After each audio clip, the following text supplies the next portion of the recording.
Hello everyone, I am Professor Sagar Pokarkar from ENTC Department of ASSMS Institute of Information Technology, Pune. Today I will told you about the stability analysis. A system is said to be stable. A linear time invariant system is stable if the following conditions are satisfied. A bounded input is given to the system, the response of the system is bounded and controllable. In the absence of the inputs, the output should tend to zero as time increases. So in short, you can say for a bounded input, the output should be bounded. So this is the response and the location of the roots, which is in LHP of the S-plane. So exactly inverse case is happen in unstable system. For a bounded input, the output is unbounded and the system is unstable. That means your response is exponentially increasing. And the location of the roots are in RHP of the S-plane. Then the next is a marginally or you can say critically stable system.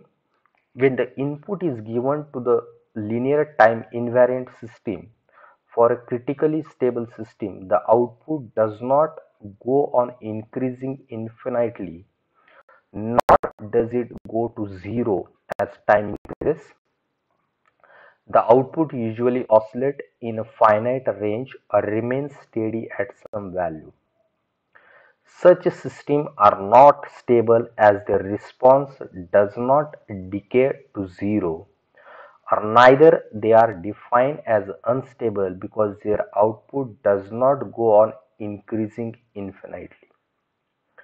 So this is for critically damped or you can say marginally stable system. The response is oscillatory and the location of the roots are on j omega axis of the S plane.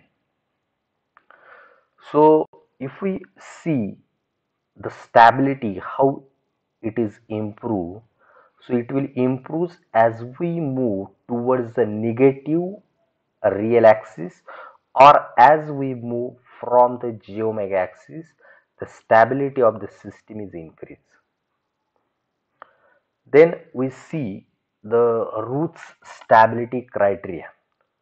So this is nothing but from this criteria we can know whether the system is stable or unstable, then marginally stable.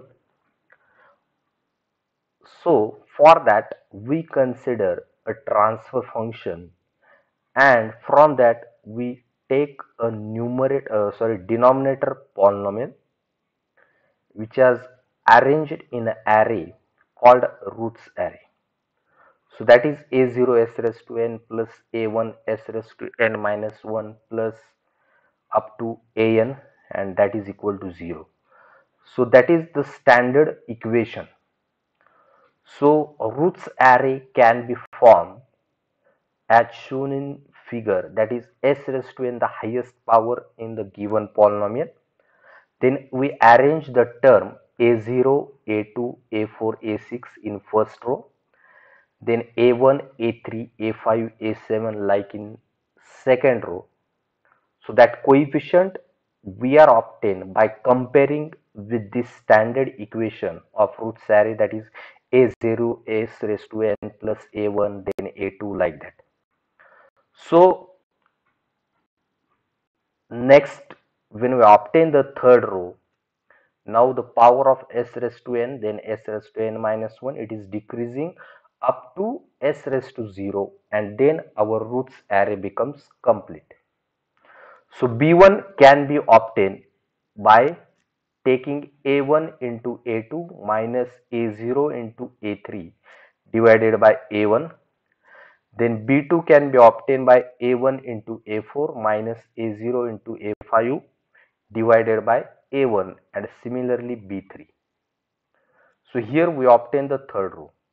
If we obtain another next row, we give the coefficient name like C1, C2.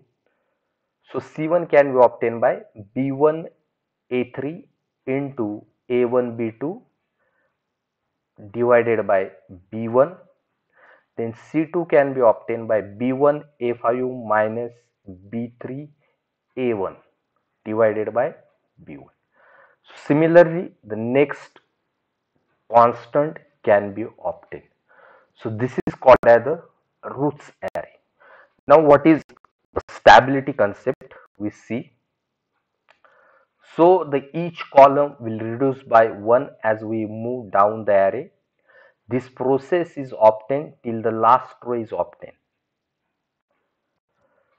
So now we see what is the roots criteria.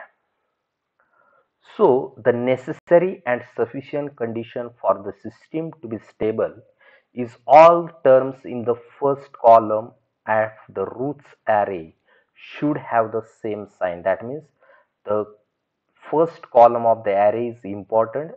If they all are having same sign, then the system is stable. So that may positive, all positive, or that may all negative sign. Then there should not be any sign change in first column. When there are sign changes in the first column of the roots array, then the system is unstable. So that is the important point. And the number of sign changes equal to the number of roots in the RHS of the S-plane. So that is another point to be memorized. The sign changes equal to the number of roots in RHP of the S-plane. So let us we take the example 1. So s cube plus 6s square plus 12s plus 8 equal to 0. So if you compare with the standard equation, then a0 we obtain 1, then a1 is 6, a2 is 12, and a3 is 8. So now highest power is s3. So we arrange the term 1, 12, 6, 8. Then we know how to obtain b1, 6 into 12 minus 1 into 8 divided by 6. So this is the roots array. So look at the first column of the roots array. All the elements in the first column of the roots array have the same sign, and hence the system is stable. So this is the procedure how to solve the problems on the roots array and to know or can comment on the stability of the system. Thank you.